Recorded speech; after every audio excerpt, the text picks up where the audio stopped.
అప్పుడు మార్నింగ్ 7:30కి అయిపోయింది షో. ఏం చేయాలి 7:30 నిద్ర లేదు నైట్ అంతా. సో బయలుదేరిన తర్వాత వేరే నువ్వు తొందరగా వచ్చేసి డైరెక్ట్ హీరో గారి దగ్గరికి వెళ్ళిపోదాం. అసలు హీరో గారిని మేము అపాయింట్మెంట్ అడగలేదు, ఏం అడగలేదు. కూకట్పల్లికి వెళ్ళి వస్తుంటే అలా వచ్చి హీరో గారి ఇంటి దగ్గరికి నేను ముందెళ్ళాను, తర్వాత వేణు వచ్చాడు. అంటే నా ఎక్స్పీరియన్స్ వేణు అక్కడ థియేటర్లో చూసిన ఆ అనుభూతి, మేము డైరెక్ట్ హీరో గారు వెళ్ళే వరకు అక్కడ బయట కూర్చొని ఉన్నారు. అదేంటో కోఇన్సిడెంట్గా బయట కూర్చొని ఉంటే ఒక ఆ హీరో గారు వెళ్ళి మేము ఆ సినిమా చూసిన ఎక్స్పీరియన్స్ వారితో షేర్ చేసుకుంటే వారి దగ్గర నుంచి వస్తున్న అవునా అంటే ఆయన కూడా ఎన్నో బ్లాక్ బస్టర్స్ చూసేసాడు, ఎన్నో చేసేసాడు. బట్ ఈ సినిమా పైన ఉన్న ఒక స్పెషల్ ఎమోషన్ అంటే ఒక కాంటెంట్లో ఉన్న ఒక ఉమెన్ గురించి, గర్ల్స్ గురించి, సొసైటీకి ఆల్రెడీ ఒక పింక్ ద్వారా రీచ్ అయిన ఐడియాని మళ్ళీ తెలుగులో మనం చేస్తున్నప్పుడు ఎంత జాగ్రత్తగా చేశారు అనేది, అంటే ప్రొడ్యూసర్గా నాకంటే ఎక్కువ డైరెక్టర్గా, హీరోగా వాళ్ళిద్దరికీ ఒక జర్నీ ఉంది.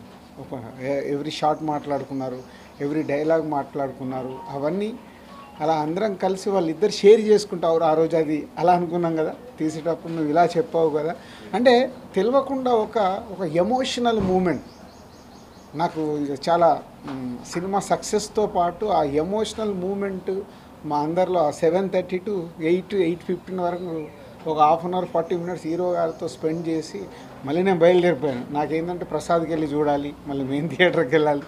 తర్వాత వేణు కొద్దిసేపు ఇంకా హీరో గారితో కంటిన్యూ షేర్ చేసుకొని వచ్చాడు. ఇలాంటి అద్భుతమైన ఎక్స్పీరియన్స్ రావడం వకీల్ సాబ్తో ప్రేక్షకులు ఎక్కడి నుంచి చూసినా wow wow wow, blockbuster, industry hit, అసలు ఏం సినిమా ఇది, అసలు ఇది కళ్యాణ్ గారు 3 years తర్వాత చేస్తే ఏం చేశాడు, కళ్యాణ్ గారి కెరియర్లో ఈజ్ అ బిగ్గెస్ట్ హిట్ అంటున్నారు. రకరకాలుగా అంటే ఎవరు సినిమా చూసినా అద్భుతంగా రెస్పాండ్ అవుతున్నారు. సో ఇది డెఫినెట్గా ఇది ఇంతింత వత్రుడింత ఇలాగా ఎవ్రీ షోకి ఆడియన్స్ దగ్గరికి వెళ్ళిపోయి ఈ సినిమా ఏం సునామీ సృష్టిస్తుందో మనం ఈరోజే మాట్లాడుకోలేం.